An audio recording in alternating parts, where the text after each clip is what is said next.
আজকে আমি যখন সৈয়দপুর এয়ারপোর্টে নামলাম, কিছু সাংবাদিক বন্ধু আমাকে ঘিরে ধরল। আমি বললাম, ভাই আজকে তো কথা হবে জনসভায়, এখানে কথা না বলি। বলে যে না, আমরা ওখানে যাচ্ছি না, আমরা এখানে এই দুই একটি কথা অতি অল্প সময় শুনতে চাই। এর মধ্যেই প্রথম প্রশ্ন, বর্তমান পরিবেশে আপনি কি মনে করেন সুষ্ঠু নির্বাচন সম্ভব? আমি বললাম, আমি কি বলবো, পাটগ্রাম তো আপনাদের একেবারে কাছে। পাটগ্রামে কি হচ্ছে কি হয়েছে আপনারা দেখতে পাচ্ছেন। আর শুধু পাটগ্রাম নয়, সারা বাংলাদেশকে এখন পাটগ্রাম বানিয়ে ফেলছে একদল। এই অবস্থায় সুষ্ঠু নির্বাচনের কল্পনাও করা যায় না। সুষ্ঠু নির্বাচনের জন্য কতগুলো মৌলিক সংস্কার অবশ্যই করতে হবে।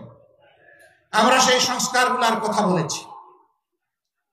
আমরা ওই সংস্কারও আদায় করে ছাড়বো এবং সুষ্ঠু নির্বাচনও আমরা ইনশাআল্লাহ আদায় করে ছাড়ব।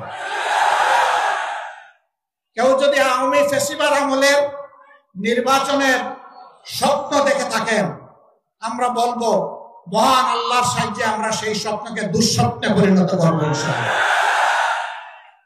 এ স্বপ্ন বাস্তবায়ন হতে দেওয়া হবে না। কোন প্রশাসনিক কূপ করতে দেওয়া হবে না। ভোট কেন্দ্রে কোনো হস্তান্তর চলবে না। কালো টাকার কোনো খেলা সহ্য করা হবে না। এটা মনে রাখতে হবে। আবু সাইদের সঙ্গীরা তারা কয়েকশো জন দুনিয়া থেকে বিদায় নিয়েছে, শিক্ষা রেখে গিয়েছে, আওয়াজ তুলে দিয়েছে যে আমাদের এই লড়াই অব্যাহত থাকবে। এই জন্য এরা বলেছে বৈষম্যহীন একটা মানবিক সমাজ প্রতিষ্ঠিত না হওয়া পর্যন্ত। তারা স্লোগান দিচ্ছে আবু সাইদ মুক্ত, শেষ হয়নি যুদ্ধ। রংপুরবাসী আপনারা বড়ই সৌভাগ্যবান। বিশাল আন্দোলনের আইকনিক পার্সন আপনাদের বুকের সন্তান আবু সাইদ। তার গর্বিত পিতা এখানে বসে আছেন, শহীদ পরিবারের অন্যান্য সদস্যবৃন্দ বসে আছেন।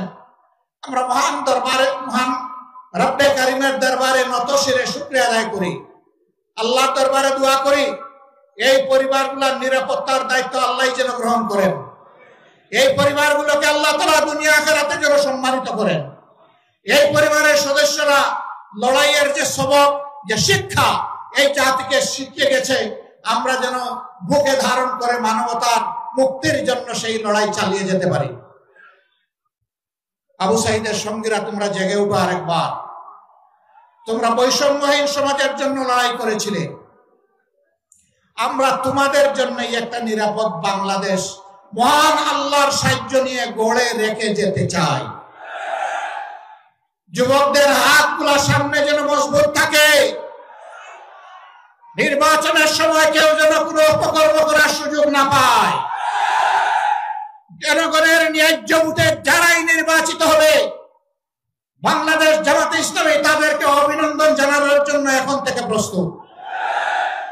আর আল্লাহ রাব্বুল আলামিন যদি এই জাতির খেদমতের জন্য আমাদেরকে কবুল করেন, তখন আমরা এই যুবকদেরকে বুকে ধারণ করে সামনে এগিয়ে যাব ইনশাআল্লাহ। সম্মানিত ভাইরা,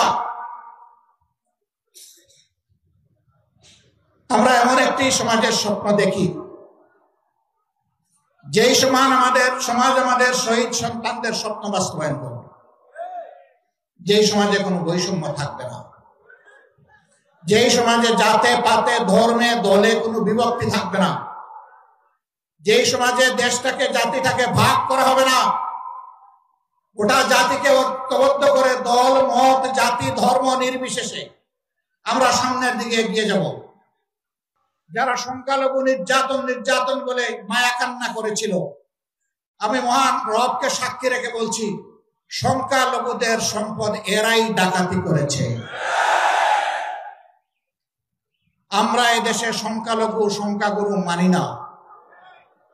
এটা বলেই তাদের ক্ষতি 12টা বাজানো হয়েছে, ক্ষতি সাধন করা হয়েছে। এই দেশের মাটিতে যারাই জন্মগ্রহণ করবেন তারা সকলেই বাংলাদেশের সমমর্যাদার গর্বিত নাগরিক। আমাদের কনস্টিটিউশন, আমাদের সংবিধান সকলকে সেই অধিকার দিয়েছে। আমরা কথা দিচ্ছি, আমরা সংবিধান বাংলাদেশের জনগণকে যা দেবে তার আমরা পাহারাদার হব ইনশাআল্লাহ।